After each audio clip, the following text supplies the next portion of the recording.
Hello. So let me start off like this. I love MMA, I love boxing, love wrestling, love Thai boxing, love BJJ. I've trained with boxing and sanda, kickboxing when it comes to modern arts, combat arts, modern combat arts in a sport environment. So I hope that took off a bit of the heat before you get all crazy. Yeah, the title is Traditional Martial Arts are more useful than MMA. That's a bit of a attention-seeking title, but in a way it means what it says. Let's talk about it. WalKnTalk Volume 2. Alright, let's get to it.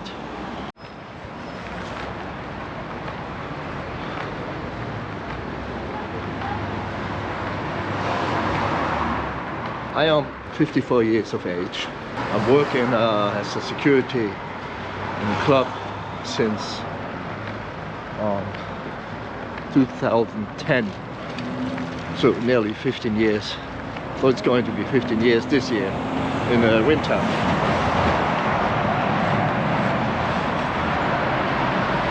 So in those 15 years at the door and 54 years of life, no MMA fighter ever tried to attack me.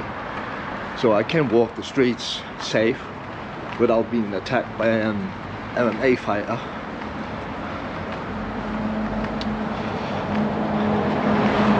How comes? If you go by all these comments that you read on YouTube videos, for example, especially on YouTube videos that promote traditional arts, you always get those comments. Yeah, but can you fight? Can you fight in a cage with that stuff? You get beat up and blah blah blah, shit like that. But first of all, most traditional martial artists don't have that goal to fight in a cage, right? And yes, if you practice or if you train in an MMA gym, you probably learn how to fight much faster than practicing traditional martial arts. And why? Because traditional martial arts, the goal is not to be the fighter, the #1 fighter, invincible on the streets. That's not the goal. And MMA doesn't have that goal either. MMA is a sport, and it's a combat sport. Obviously you can use it on the street, and probably you're gonna be a better fighter than most of traditional fighters. It's just because for the reason that you only practice that one thing to fight, and that's a good thing. How long can you do that? And then how many of MMA practitioners will be becoming good at it?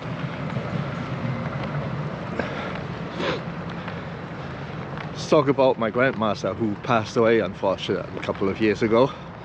He was 83 when he passed away, and he was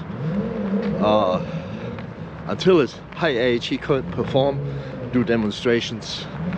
He was very agile, very healthy. It was a bit unlucky that he passed away. So anyway, that's not the point. The point is most traditional martial artists that practice for a very long time stay healthy for a long time, not having any issues with ligaments, knees,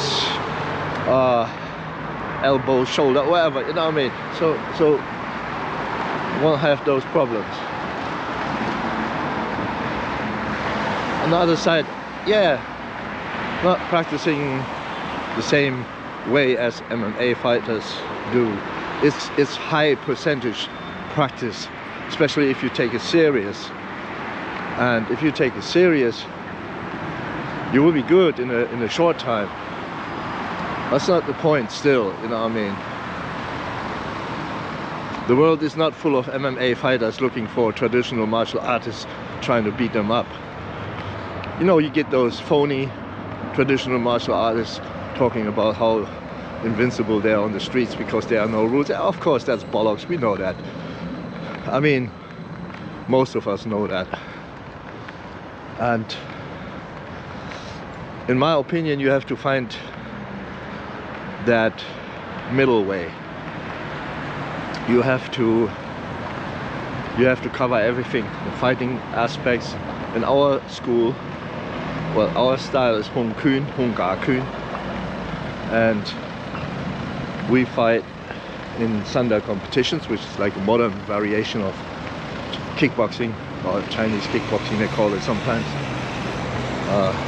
That includes wrestling type of takedowns, but there's no fighting on the ground, and we use boxing gloves, and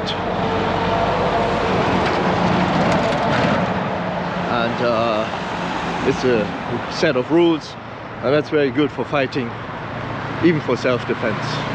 And you got the traditional techniques. Most of them are, some of them, let's say not all of them, but most or many of them are going to the throat, the eyes, the groin, something that could inflict serious harm. And how many times in your life you get in a situation like this that you have to really put or inflict serious harm on a person that attacks you? It's not happening that much. And even me, who works at the door, I'm not getting into situations where I have to do that. So what we train for, it's just for us, it's for discipline, it's for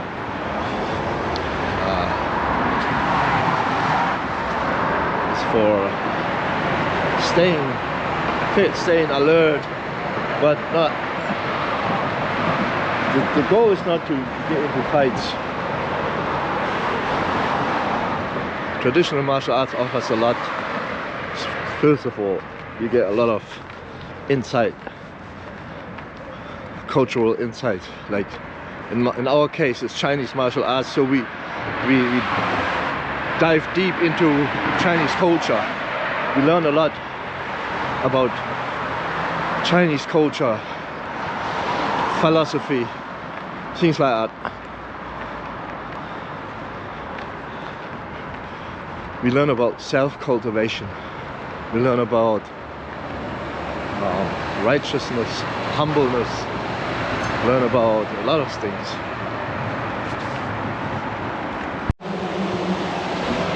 Most traditional schools follow a lineage, so to speak, a family tree. So I have a teacher, my teacher has a teacher, and so on and so on. And it goes way back, right? So through that we basically get to know a lot of people. Like I know my Sifu's family, his wife, his kids. I'm involved, so my circle of people is growing, and I learn from different cultures, and I learn the value of being in a big family, you know, and I try to pass that on to my students. I have students that follow me for 13, 14 years already. They started as kids, and now they're young adults, and studying, have families, working, driving cars, you know, and they still stick with it. And yeah, so there's the medical Chinese traditional martial arts has you can learn how to heal wounds, or I mean like bruises, you applying dit da zhou, which means hit and fall, fall and hit, wine, which is a Chinese medicine that you apply and learn how to apply, even learn how to make it. Obviously you need to get the right ingredients, and those are mostly formulas that have been passed on for from generation to generation, so they're quite old but useful. I've learned this first-hand experience, right? So you learn forms. Yeah, forms. Some people say it's a waste of time. You better practice hitting the mitts or the punching bag. I mean, we do that. We do all that. We do sparring. We join competitions. And but it's not for everybody. Not everybody wants to do that. I've got students that actually don't like to fight. They just want to learn the forms. They want to learn about the culture, about the history of Chinese martial arts. They want to learn how to stay healthy, and that's it. They're not going out looking for fights or try to get into fights, stuff like that. So why should they do MMA if they don't even want to fight? You know what I mean? MMA is MMA. If you say MMA beats everything, most likely that's true. But if I buy a gun, I'll beat any MMA fighter, right? Not that I want to. I'm not even interested. But I'm just saying. So I could be a fat old guy buying a gun. I don't even need to train. I just need to learn how to shoot a gun. So all your MMA will do nothing. You know what I mean? That's not the point. MMA is a great fucking martial art.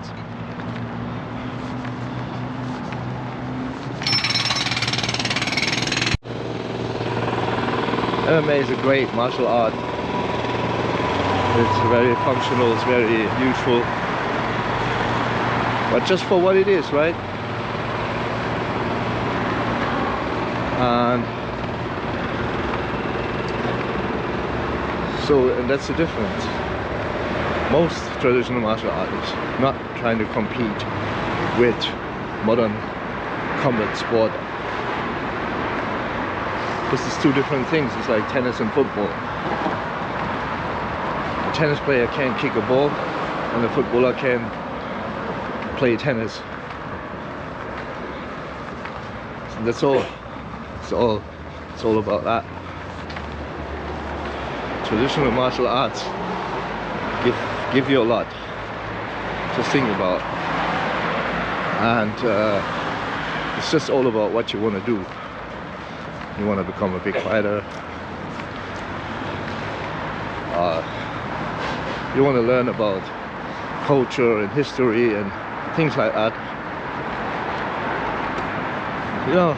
So I love MMA, I love boxing, I love all the traditional and modern arts out there. I don't have a problem. I don't need to look you know, actually, you can learn from each other. Because since I have a background in judo, boxing, kickboxing, it helped me a lot to be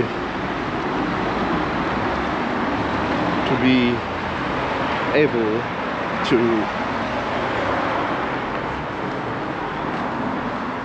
to train my traditional arts better than, or gives me a better idea how to train it more effectively.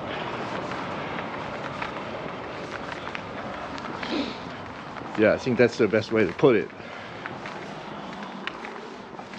But still, I'm convinced that traditional martial arts have more useful things, because like you can't do MMA forever. But if you like fighting, you could do both. You could do MMA and traditional arts, or you can start MMA and later do traditional martial arts. Probably would even help you to become better at traditional martial arts. You know, so everything has its advantages. Everything has a good point. And yeah, that's actually what I was going to talk about today. And I'm entering our school now, and I can just show you how we go from traditional, or how we combine traditional and modern styles. All right, I'm going to turn the camera now and still will explain. Let's meet Bob. Everyone knows Bob. Bob always gets beaten up by everybody, right? Worldwide.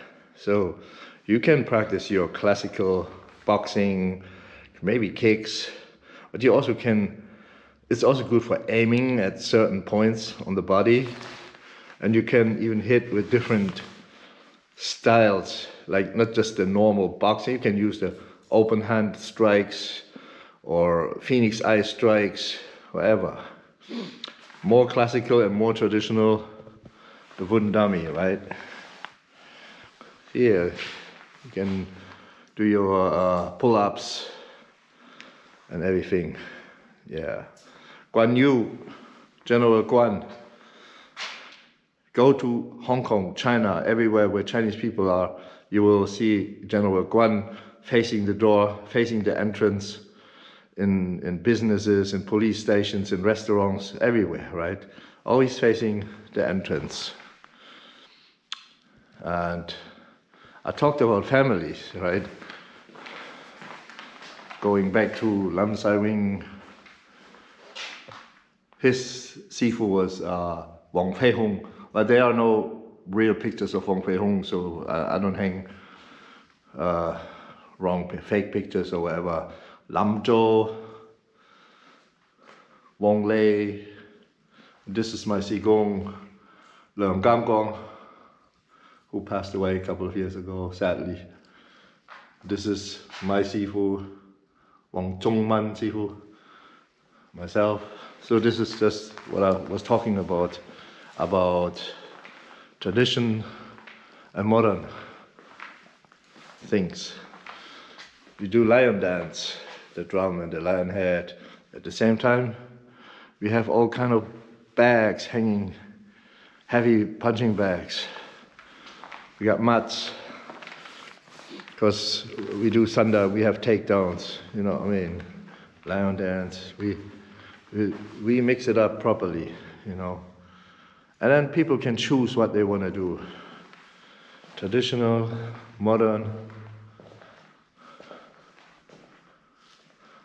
traditional. You see, this is our family tree, and then on top, from right to left, it says Siu Lam Hong Kun, our style, and we got weapons.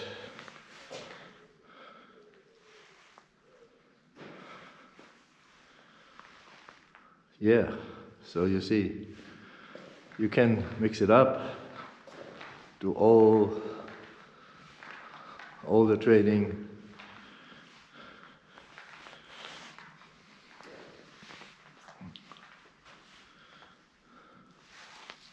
right?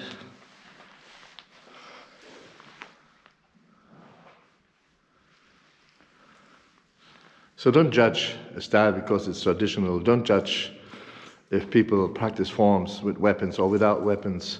It might look strange to you, but it has a purpose. It has a purpose and it's very important. Practicing forms will actually, practicing forms, you know, some of our forms have so many movements, it will take 6 to 7 minutes to go to the whole form. So many movements, like 200 plus movements, different techniques. Most of them are good for self-defense.